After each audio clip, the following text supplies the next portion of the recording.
Bonjour à toutes et à tous, bienvenue sur lecambréisien.tv. Alors ce nouveau numéro de Mac+ va vous permettre de découvrir un centre de formation des apprentis de Saint-Luc-la-Sagesse. Alors je vous propose donc de rejoindre tout de suite sa directrice, Julie Bourgoin, pour évidemment en parler et présenter les formations et son rayonnement. Avec Julie Bourgoin, vous êtes directrice du site ici, du CFA. Est-ce que vous pouvez nous présenter justement le CFA d'une manière globale, le type de formation, quelles sont les formations dispensées? Donc ici, on est un CFA assez familial, puisqu'en fait, on représente à peu près 155 apprentis, dont 130 en hôtellerie-restauration, du CAP au bac pro, donc en passant du CAP cuisine, restaurant, café-brasserie, mention traiteur, mention barman, et donc une partie d'optique où là, on a à peu près 20 apprentis, on va dire, qui sont sur le site du 31 boulevard de la Liberté. Donc, à ce propos, on va tout de suite éliminer un petit peu ce sujet. L'optique, on y reviendra une autre fois. Ça sera l'occasion pour Mac+ de revenir chez vous pour présenter cette particularité quand même de formation d'apprentis d'optique. Mais là, on n'est plus spécialement là pour la partie restauration, pâtisserie, donc service. Nous, nos jeunes, en général, sont des jeunes qui sortent de 3e, puisqu'en fait, pour être en apprentissage, il faut avoir 15 ans, être sorti de 3e, et on accueille des jeunes jusque l'âge de 25 ans. Et il y a combien, donc, vous m'avez dit 150? En tout, on est 155 apprentis, dont 130 à peu près en hôtellerie-restauration. Alors, ils sont en alternance, en donc alternance, il faut trouver des entreprises. Une entreprise. Donc ici, sur le Cambrésis, on a à peu près une centaine de partenaires qui nous sont fidèles depuis quelques années. Mais on se développe aussi, puisque par rapport à certaines formations comme mention traiteur, mention barman, on va jusque Valenciennes, où on peut aller monter aussi sur la côte et donc créer de nouveaux partenaires. Donc les élèves trouvent eux-mêmes les entreprises ou c'est vous qui les... Alors nous, on a un vivier d'entreprises, on leur propose, mais c'est vrai que dans le cadre de l'alternance, forcément, c'est un recrutement. Donc le jeune, en fait, on le met en relation avec l'entreprise et ensuite il y a une phase de recrutement qui est faite directement par l'entreprise. Ça colle entre le tuteur et l'élève. Mais connaissant bien nos partenaires, on sait tout de suite quel jeune on peut envoyer dans quelle entreprise. Il y a combien d'enseignants? Alors ici, on a à peu près 18. Sachant que la majorité donc sont en CDI chez nous avec quelques temps pleins. Sinon, ils partagent leur temps avec un autre établissement. Merci Julie Bourgoin. On va tout de suite aller à la rencontre de M. Escalon, qui est le chef de projet, responsable de projet. On va parler évidemment de cuisine, de pâtisserie. Avec Jean-Marc Escalon, donc, qui est responsable de projet ici au CFA. Est-ce que vous pourrez nous expliquer comment fonctionne l'alternance, puisque les élèves sont en alternance? Ça consiste en quoi et comment ça se passe? Donc chez nous, à l'UFA Saint-Luc-de-Cambrai, l'alternance est de 2 jours par semaine. 2 jours, donc lundi, mardi pour certains groupes, donc pour la moitié de nos apprentis, et le mercredi, jeudi pour l'autre moitié. À l'heure d'aujourd'hui, nous sommes à 145 apprentis. Donc, considérer la moitié pour l'alternance du lundi, mardi. Là, c'est pour la partie, j'allais dire, théorique et pratique en cuisine avec le chef cuistot qu'on va aller voir tout à l'heure. Oui. Donc, quelle est la relation que vous avez avec les tuteurs? Puisqu'il y a donc un tuteur dans une entreprise. L'élève travaille bien les 3 autres jours en entreprise. Oui. Donc, hormis ces 2 jours par semaine, dans les 2 premiers mois, on organise une visite en entreprise. Et donc, tous les formateurs de notre établissement vont à la rencontre des tuteurs en entreprise pour évaluer le jeune donc, pendant la période de formation en entreprise. Et de là, donc, les formateurs qui interviennent donc, auprès de ces maîtres d'apprentissage expriment le comportement des jeunes en centre de formation. Donc il y a un lien il y a un suivi très performant en fait. Très performant dans la mesure où il y a 2 visites d'entreprise par an. Et quand problème il y a en entreprise, comme vous avez pu le voir tout à l'heure avec Madame Bourgoin, elle a dû vous quitter rapidement donc, pour pouvoir intervenir dans une entreprise pour régler un problème. Et les tuteurs viennent régulièrement ici? Donc les tuteurs viennent de temps en temps, surtout au moment de la recherche de leurs apprentis. Donc ils viennent nous voir, ils viennent à notre rencontre.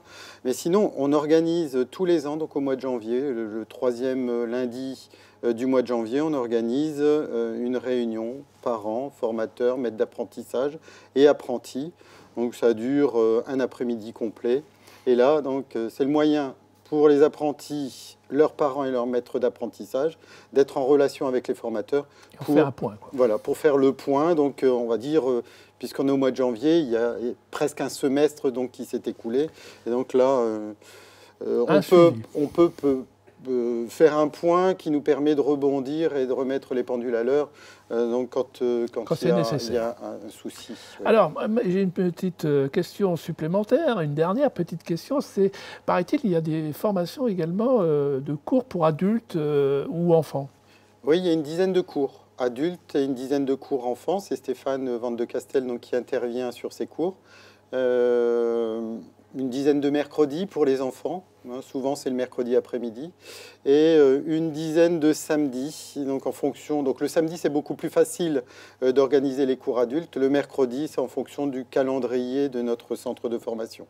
Bon, ce que je vous propose, moi, c'est je vais aller en cuisine. Je vais peut-être me transformer tout d'un coup en cuisinier ou pâtissier avec justement Stéphane. Oui. Alors j'y vais tout de suite. Eh bien allons-y. Avec Amélie, bonjour. Bonjour. On va faire la première phase donc, de notre bûche de Noël, c'est quoi? La crème au beurre. La crème au beurre. Et comment on fait la crème au beurre? Alors, est-ce que tu peux nous raconter la recette un petit peu? Nous allons mettre les œufs dans un cul de Kitchenelle et on va les faire blanchir un petit peu. Après, je vais mettre le sucre et l'eau à chauffer jusqu'à 110. C'est précis, 110. Voilà, 110, je mets les œufs à battre, oui. Après, 120, j'ajoute le sucre et l'eau. Après, j'attends que les jaunes et le sucre soient un peu refroidis. Et j'ajouterai le beurre à fur et à mesure. Eh bien, écoute, je te laisse faire. On y va? Oui. Allez, vas-y. Les œufs. Et alors, il y a 8 œufs entiers et 8 jaunes d'œufs. Là, je vais les mettre dans le cul de poule. Voilà. Il ne faut pas en perdre. Oui. Voilà. Là, je vais fermer. Ah, sécurité. Voilà. Et j'ai appuyé sur le bouton. Donc pour là, le on va faire battre les blanchir. œufs. Voilà. Combien de temps? Un petit peu, C'est à la entre couleur, voilà, 10 minutes, pas très longtemps. Regardez là, ça commence à un petit peu blanchir. Ah ouais. Les œufs donc entiers, on ne va pas les jaunes. Si, il y en a deux sortes. Il y a 8 jaunes entiers avec les blancs. Et après, il y en a séparés, D'accord. des blancs.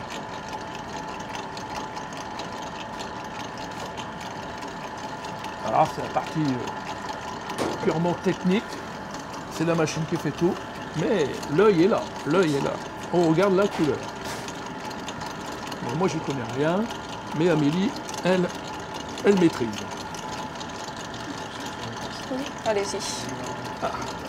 Alors là, on arrive... Là, je vais le mettre en 3e vitesse. 3e vitesse. Voilà.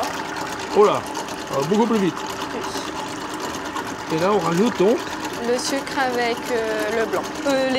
L'eau. L'eau, d'accord. Excusez-moi. À 110 degrés. Voilà. 120. 120, pardon. Voilà. Je ne serais pas un bon pâtissier, moi. Hein. Oh là là.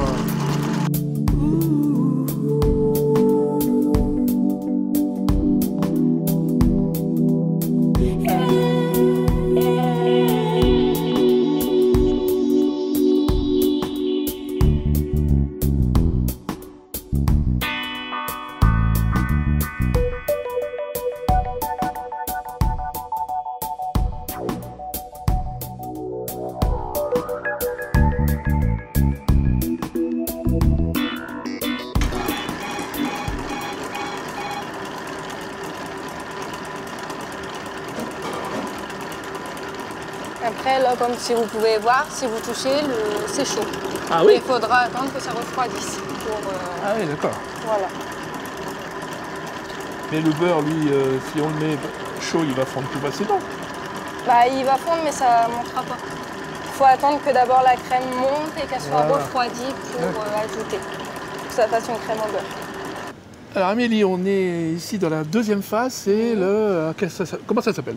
Là, on va mettre la crème au beurre sur Sur la pâte? oui, voilà, la pâte. Et après, on va l'enrouler pour faire comme un Faire la rouleau, bûche, quoi. voilà. Ah d'accord, Voilà. c'est de l'enroulage. alors. Oui, voilà. Ah ben allez, on y va. Alors là, on met... On faut pas n'hésite pas à hésiter en à mettre de la voilà. matière.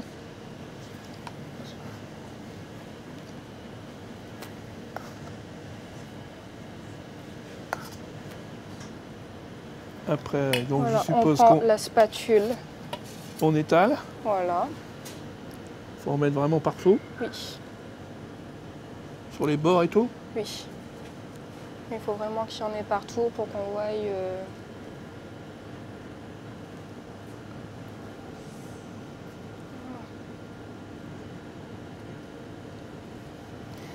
Et s'il n'y en a pas assez, on en rajoute. Voilà. Bah voilà. Ça, jusque-là, je sais faire.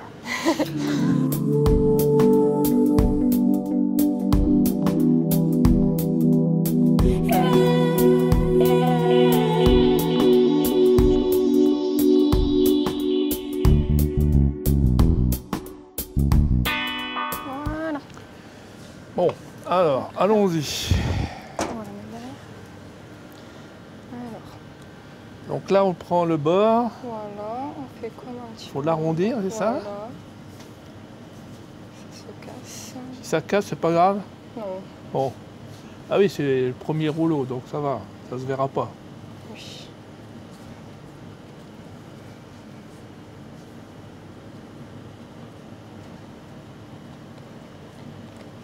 Alors, on prend la feuille pâtissière et on enroule. Voilà. Ah bah oui. Ça a l'air évident comme ça, mais Non. ça se passe bien quand même. Hein. Oui.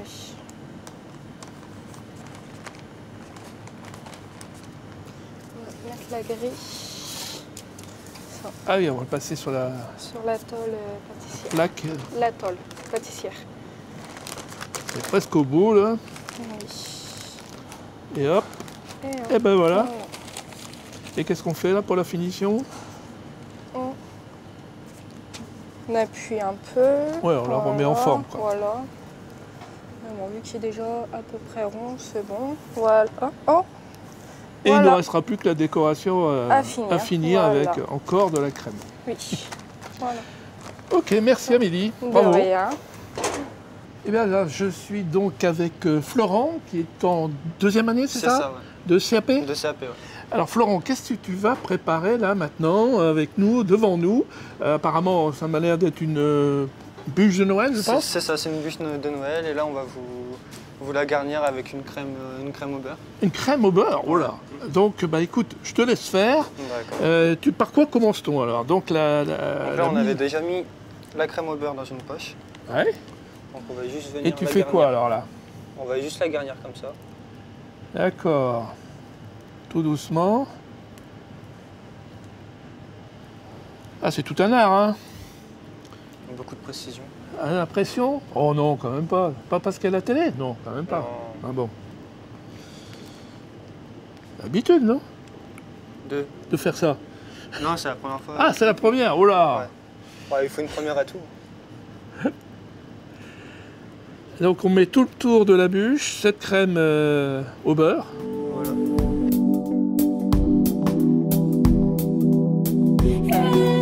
Entièrement. D'accord. Il faut que la génoise soit recouverte entièrement. Alors là, deuxième phase, la fourchette. Pour quoi faire? Là, ce sera juste pour venir étaler. Étaler, ouais. Faut vraiment que tout soit recouvert là, C'est ça. par la crème. Ouais. Ah, ça demande quand même un petit peu de concentration. Ouais, c'est ça.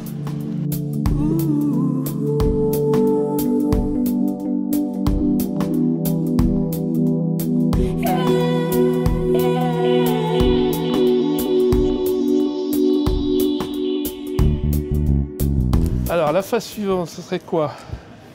Donc là, après, on va faire une petite découpe pour avoir deux bûches. 2 bûches. Ah oui, Ouais. là, on va diviser par 2 cette bûche. Alors, on coupe les bouts en biais. Toujours en biais. Tout doucement. Et qu'est-ce qu'on en fait là de ce bout? On le jette pas quand même. Non, non, on va la mettre Bon.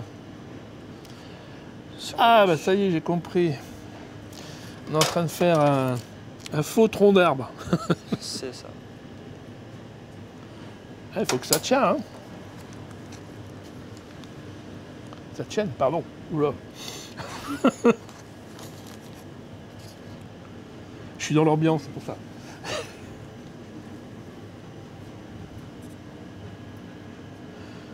Ah, c'est un jeu de patience quand même, vous le remarquez.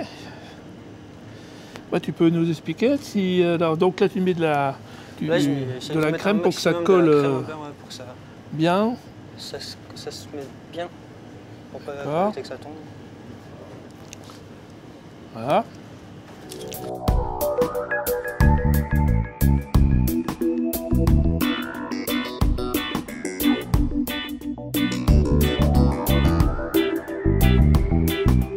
Voilà.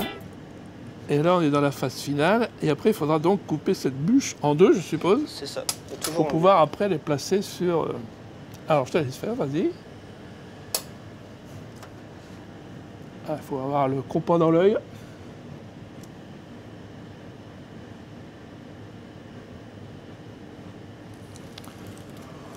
Et maintenant, l'opération délicate.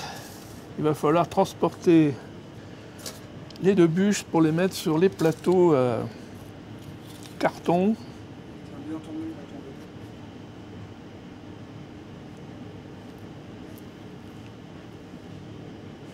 Ouh là là là là. Eh bien, voilà une déjà. Sauvée. On va pouvoir la déguster. Et la deuxième.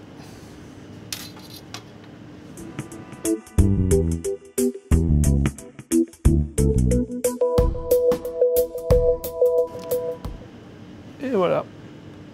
Opération terminée. Ben, bravo Florent, c'est Merci. superbe. Ça donne envie dans quelques instants. Alors il y a encore des petites Ouais, il y a des finitions à faire. des petites Pardon, j'ai finitions. oublié. Ah oui, les meringues. C'est ça. D'accord. Excusez-moi. Qui les a faites ces meringues alors? Les collègues ou toi? Ça, c'est des Non collègues qui l'ont Les fait. collègues. Ouais. La petite meringue qui va bien.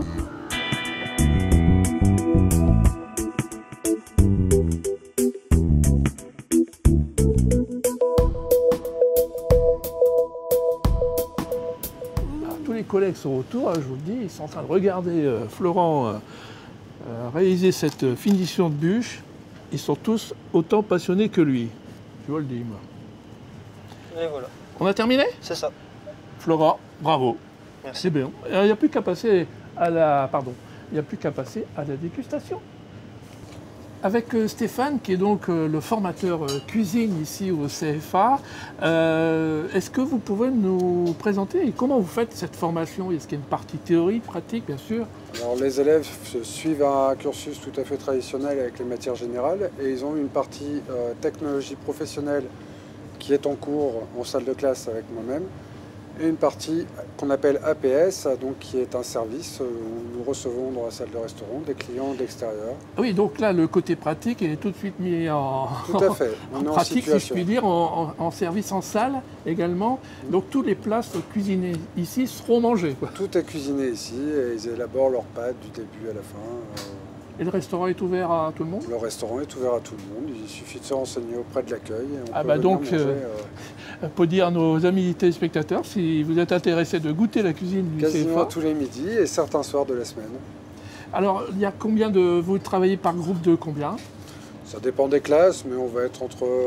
moi en cuisine, j'ai entre 5 et 12 élèves. Alors, moi j'ai quelque chose à vous demander. On est le 30 décembre, demain c'est le réveillon. Est-ce que vous pouvez nous donner, par exemple, une idée de repas de réveillon? À froid comme ça, alors moi je suis un grand amoureux de la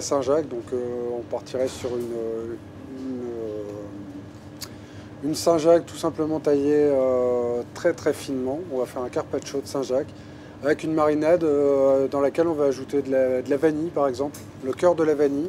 Oh là, l'eau à la bouche qui monte. Un petit sucré salé très sympa. Vous relevez avec une pointe de sel de Guérande. Vous avez les saveurs des îles, le petit croquant du sel c'est absolument génial. Et en plus, c'est pas un repas de fête qui fait grossir.